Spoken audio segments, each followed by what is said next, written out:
할렐루야 반갑습니다. 또 교회 묵상은 또 같이 하면서 하나님과 더 친밀함들 누리고 또 하나님의 깊은 마음들 깨닫고 특별히 오늘은 또 우리 삶과 잘 연결되는 날 됐으면 좋겠습니다. 기도하겠습니다. 아버지 하나님 감사합니다. 또 한 주간 교회 묵상하면서 이게 또 하나님이 마음을 찾아왔던 장면들 계속 묵상케 하신 감사합니다. 오늘도 말씀을 통해서 우리가 또 하나님을 신실하게 믿고 또 하나님의 주권을 인정하며 하나님의 계획 가운데 있음을 또 알고 살아갈 수 있도록 도와줄지 믿고 모든 거 감사드리오며 예수님의 이름으로 기도드리옵나이다. 아멘.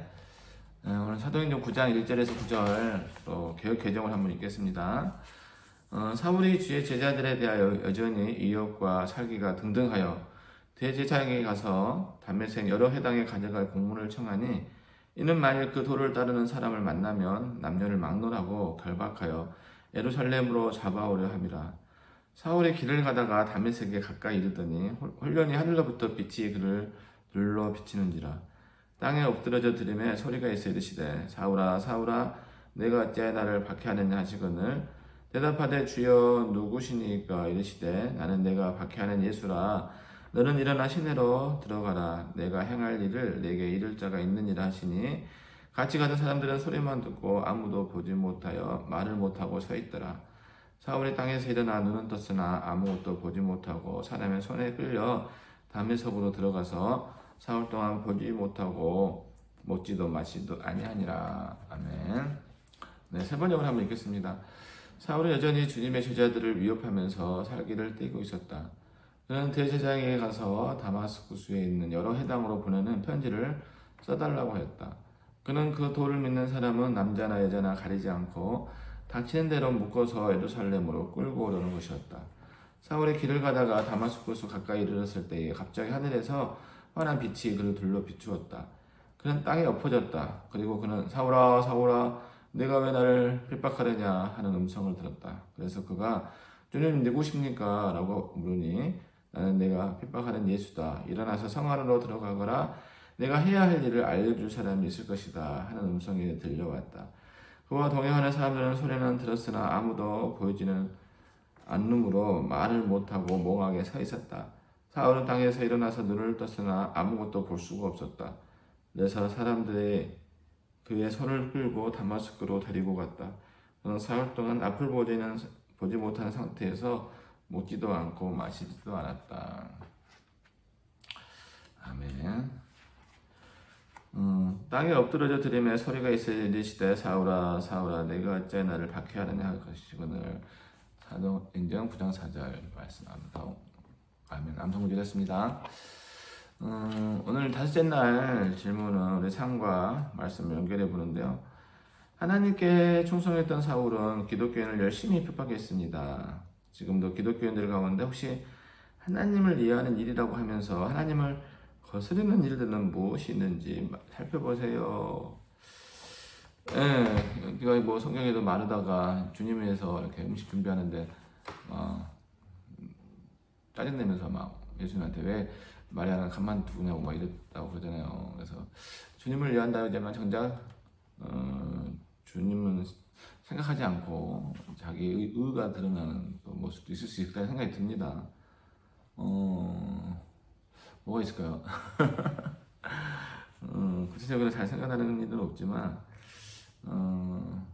하나님 위한다지만 결국 알고 보면 하나님 위한 게 아니라 자기 자랑을 위한 게 있을 수 있다는 생각이 드는데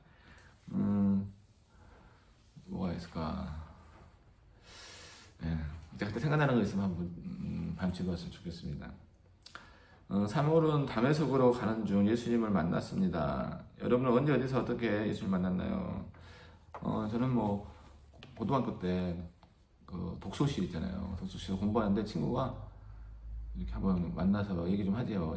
음료수 마시면서. 그래서 약간 얘기하는데 제가 그전에 교회도 다니고 또 성당도 다녔었거든요. 그래서 지금 물어보는 거예요. 내가 믿는 예수님 어떤 분이냐고. 그래서 한마디도 못 하겠더라고. 그동안 많이 배웠는데 잠깐 얘기하려니까 아무 말도 못하고 있는데 그 친구가 자기가 믿는 예수님 좀 소개해도 되겠냐고. 그래서 그렇다 했더니 그 친구가 정말 예수님에 대해서 쭉 설명해 주는 거예요. 나를 십자가에 죽으셨고 우리 죄를 다 죄값을 치르셨다고. 이거 믿으면 구원받는다고. 근데 그 그게 순간 믿어지는 거예요.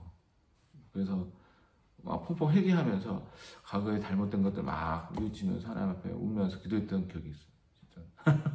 진짜 비슷한 체험인데 나중에 그 친구가 저를 전도하려고 1년 내내 계속 매일같이 기도했다 하더라고요. 그래서 그때 하나님 마음이 열어서 복음을 받아들였던 생각이 납니다. 만약 여러분이 구체적으로 예수님을 만난 일이 없다면 그것에 대해 어떻게 생각하고 있나요? 그러니까 이제 어려서부터 쭉 교회에 다니다 보니까 이렇게 바울 같은 회심의 역사는 생각 안 나더라도 은연 중에 예수님이 나의 구원자 사실 믿는 경우들이 많죠. 또 잘 또 대답 못할 수도 있긴 하는데 하나님 사람 가운데 있다 생각이 듭니다. 그래서 어쨌든 그런 구체적인 만남이 있으면 더 좋고 은연 중에 내 안에 배어들어서 예수님을 믿고 살아가는 모습도 좋다 생각이 드네요.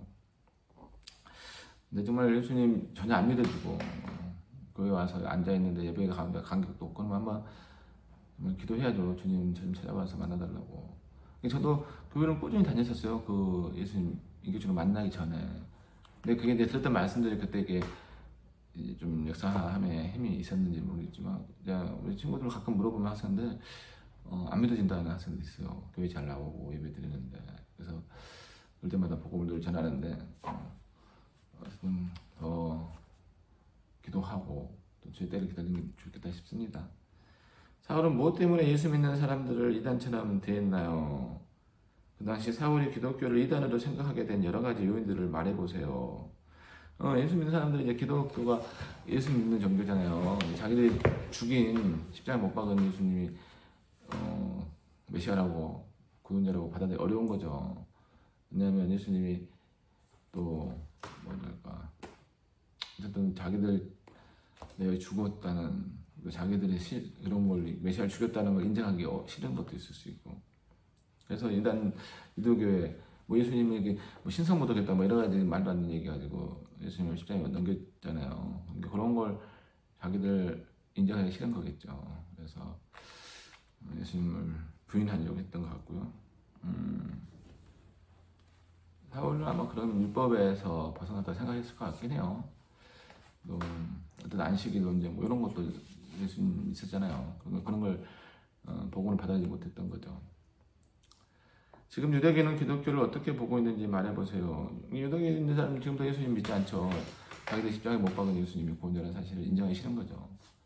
또 여러분은 기독교에서 유대교는 어떻게 생각하고 있는지. 유대교가 어쨌든 구약의 말씀들을 믿으니까 하나님을 인정하는데 예수님, 신약에 오신 예수님을 안 믿으니까 안타깝죠. 그래서 그들이 정말 새롭게 개종하기를. 이게 유대교에서 기독교로 개종하면 막 회당에 쫓겨나고 출교시키고 막 이러잖아요. 그래서 이스라엘 지역에서는 정말 그 어떤 여러 가지 피해도 있게 된다고. 그래서 기독교인들이 정말 여러 가지 불이익을 당하면서도 예수 믿고 살아간다는 얘기 들은 적이 있습니다. 근데 기독교에서 유대교는 언제나 그들이 하나님만 믿고 있지만 예수님까지 믿으면 더 하나님의 크게 쓰임받을 거라는 생각은 가지고 있죠. 어쨌든 그들이 그리고 그들이 십자가에 못 박은 예수님 구원자 사실을 인정하게끔 기도하고 또 전해야 되지 않나 싶습니다.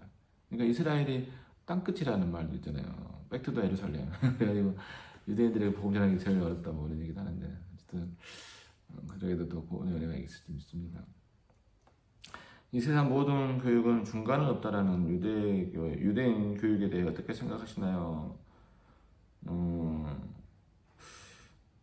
중간은 없다.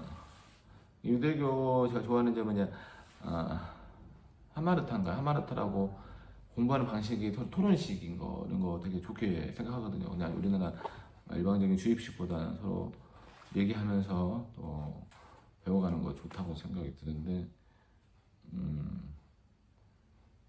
기독교 교육과는 다른 점이 있다면은 어쨌든 그 내용에 있어서 방식을 떠나서 어쨌든 토라가지고 공부하니까 그렇다는 생각이 들고요. 어쨌든 예수님까지 같이 공부하면 좋지 않나 생각이 듭니다. 여러분은 어떤 은혜를 체험하셨는지 말해보세요. 뭐 다 광범위하죠. 어떤 은혜. 지금까지 예수 믿고 하나님 잘 살아가는 거, 또 주의 일을 맡아 사는 거, 다 은혜죠. 또 오늘 숨 쉬고 걸을 수 있는 것도 다 은혜이고 모든 것이 하나의 은혜다 이렇게 생각이 듭니다. 진짜 하나의 은혜로 이렇게 오늘 사도 바울, 사울이 예수님 만난 거죠. 예수님 만나 주셨었던 거죠. 예수님 하나 사울을 찾아오신 예수님 뭐 이렇게 제목을 붙여볼 수 있을 것 같습니다. 아동부 교재 질문 한번 살펴보면요.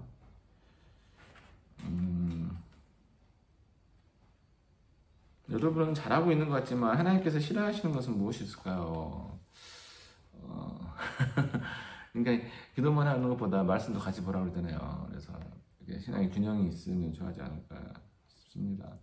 또 내 안에 이렇게 끼리끼리만 있는 게 아니라 이 복음을 밖으로 흘려보내는 거 하나님 좋아하실 거라 생각이 들고요. 또 예수님 원수까지 사랑하는 것처럼 이렇게 형제자매를 정말 내 몸같이 사랑하는 것도 주님 좋아하실 거고, 잘하고 있지만 하나님 더 좋아하는 거 찾아보면 좋을 것 같습니다.